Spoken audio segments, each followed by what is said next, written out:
turn the other cheek. Why is this a hard saying? Is that for real? Like, am I a doormat? So let's jump into the text. Matthew 5:38. You have heard that it was said, an eye for an eye and a tooth for a tooth. Sam, who is our audience in Matthew 5? First century Jewish people. Meaning it's not a bunch of Gentile pagans. They have an understanding of what eye for an eye, tooth for a tooth already means. 1,400 years they've been walking in this revelation. But what's happening is Jesus is now revealing himself. He's the Messiah, meaning he's the King of Israel, and he's the Son of God. And so this God King is showing up to Israel, and now he's going to bring what?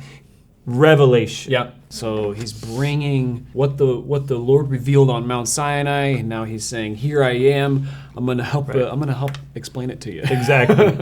And they would have expected, if he's really the Messiah, Right.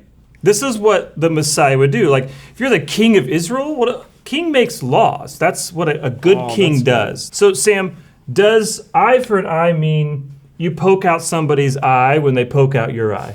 It doesn't seem to. Right? I mean, in the surface, it kind of seems like that, right? I mean, hey, you poke out my eye. That's not what it means. That's not how the Jewish people understood it in the first century. Yeah. It's God saying, hey, we need to make sure and pursue justice if somebody does something wrong to you. By the first century, they understood this as actually monetary compensation. Oh, okay. Which is a little less crazy sounding. Right. So, for example, Sam, if I gave you like $100,000, would you let me cut off your thumb? My thumb? Uh-huh. What about my pinky? I'm asking for the thumb.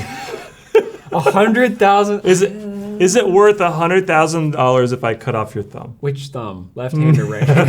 Exactly. So they would ask people, like, what do you, like, just Really? that question to figure out. So How much is this worth to you? exactly. Or if you broke your nose, all right, if I gave you $1,000, could I break your nose? You're like, yeah, I mean, you know. So the point is that eye for an eye is about pursuing justice. One of the other ways was they would even compensate you for the dishonor. Wow. Or the insult that it happened. And the reason for that is because it was such a honor-shame culture. Let's jump back into the passage. Matthew 5, verse 39 says, "But I tell you, do not resist an evildoer, but whoever slaps you on your right cheek, turn to him also the other." Now as we're getting into a little bit of honor and shame, because you have to know that if you get slapped on the cheek at this time, this was like a public dishonoring. It doesn't really relate to us in some sense because we don't come from this honor shame culture, and I don't remember the last time I got slapped. Doesn't really happen. Doesn't really happen. Yeah. So it's this huge dishonor. What is Jesus or Yeshua trying to do? But change the culture, because he's all about what? Forgiveness, loving your enemies. These are radical things. We could see this in the Torah, in the Old Testament. He's tweaking where Israel is at this current time. He's saying, look, you care too much about honor and human honor. Interesting. Right? So much so that you're so worried about how people look at you that you want to then what? You want to pursue justice. Yeah. I deserve justice because this guy insulted me. You need to trust the Lord that what? That He's got it. He's got it. He will bring justice. Wow. Maybe not the full justice in this age, but there will be a full recompense, right? Now, if you don't quite follow me, let's read the next verse and you'll see it, because he repeats it in case we don't get it. Matthew 5:40, he says, "And the one wanting to sue you," again, we're in this justice question, right? "And to take your shirt, let him also have your coat."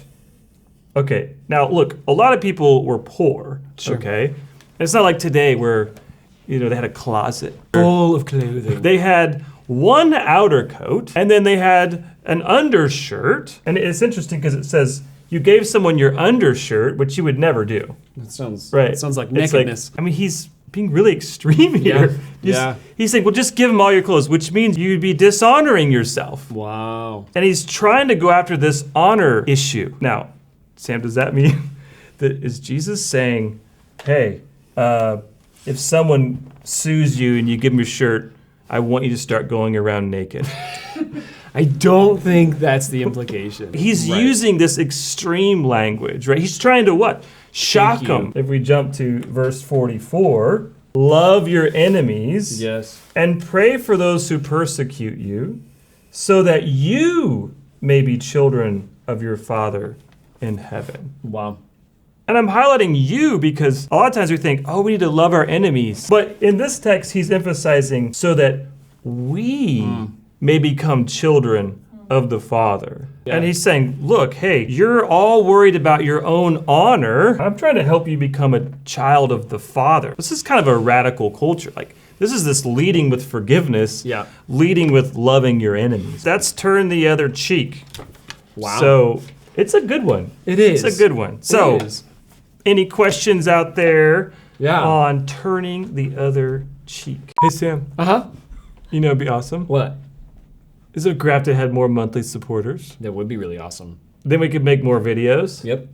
and it would really help us. It would. Any amount, actually. Any amount So, helps. we love you guys. Please help us out, and we would love to put out more content showing you the Jewish context of the Bible, making it easier to understand.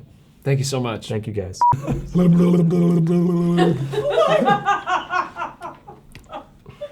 You've heard that it was said any amount helps, but I say to you, larger amounts. That was amazing. Blink a lot, blink a lot, blink a lot. Sam, thanks so much for watching this video. If you want to see another video where we talk about hard sayings of Jesus, click over here and subscribe down below if you loved what you saw.